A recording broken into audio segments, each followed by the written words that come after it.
Nandito kami ngayon sa Cervantes. Napakaganda ng view nitong bundok na to. Batong bundok. Tapos yun yung Tirad Pass sa kabila niyan. Doon yung aming bayan. Tapos doon yung tinatawag na skyline. Tapos kung makikita nyo, yung mga bukid. Tapos dyan yung mga maraming mga pispan dyan. Oh, ang ganda ng view dito. Sulit na sulit. Tapos may mga doon, barangay doon. Hindi ko alam kung anong barangay yun.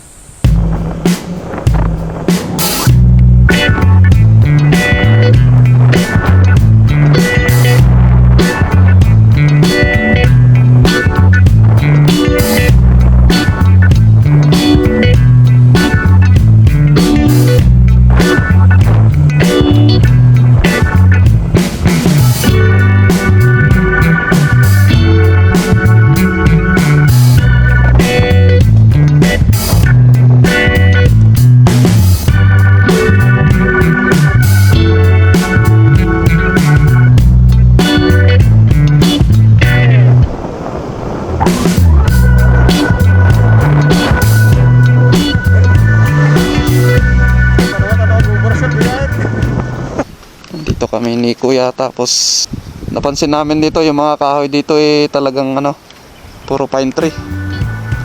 Yung gulong natin good naman. Lambot na siya oh. So yan, papahinga muna tayo. Ang oras 9:51, mag-alas 10 na. Galing kami sa Ilocos kanina mga alas 7. Pero dun sa bahay, tapos hanggang skyline, isang oras sa skyline hanggang dito. Bali 2 hours mahigit na kami nagra-rides. Ganda ng design ng bahay nila dito.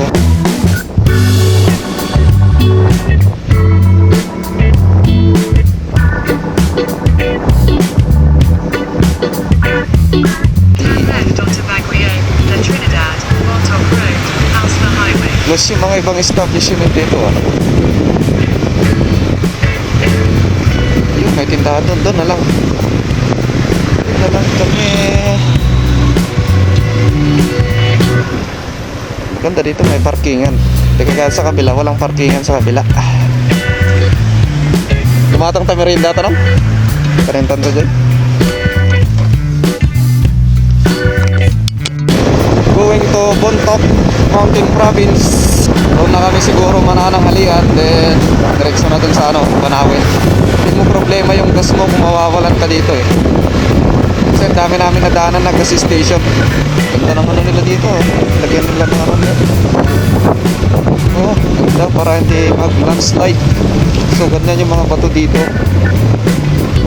Solid rock siya pero yung bitak-bitak buga sa Ilocano. Nagdadaktol lagi din pasok doon ko na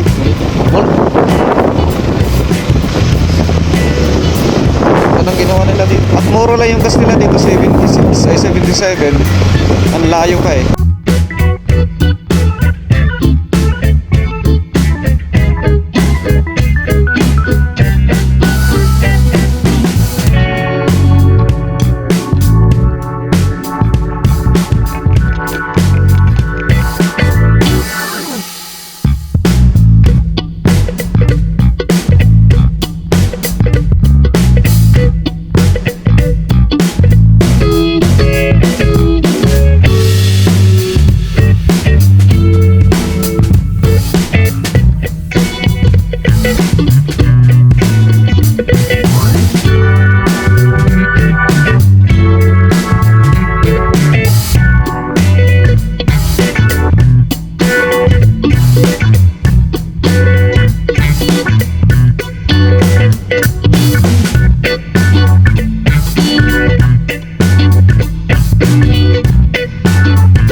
Ito yung pinangakot nila ng manggaling sa baba. Ayan o, may puli. Tapos saan kaya yung makina nito? Alam ko may makina to eh, no? Hindi na to operational kasi halata mong ano. Dinanon pa tindanom DJ ni. Kahit matada preno na rin tayo. Applicable to dun sa amin kaso wala pang sumusuko. Saka kailangan ng budget. Bundok ay. At tayo ay lumampas sa ating destinasyon. Babalik tayo. Ayo, diretso. Pero nakalagay dito under repair. Ay, nawala ng signal yung sunod. At tayo ay lumampas. Ano ba yan? Ayun, lumampas tayo. Ay, lumampas tayo. Ayun, change driver na. Hindi change Google.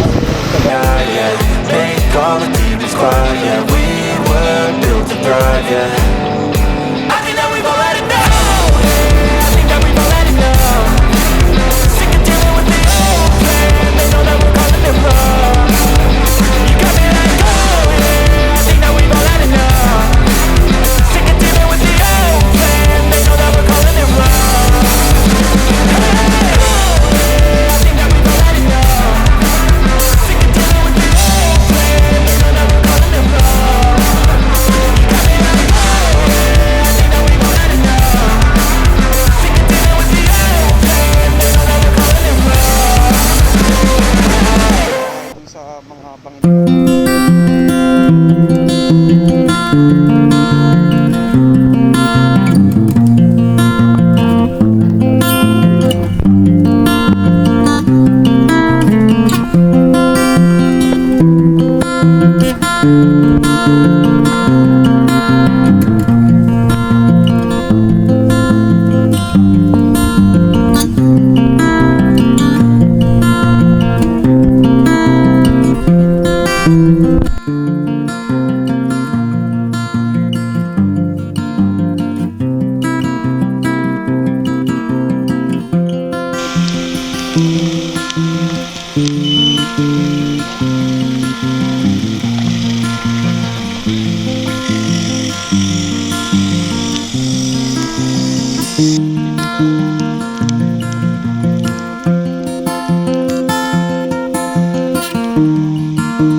Bale, pag makakauwi na kami dito, mga siguro alas 6 ng gabi.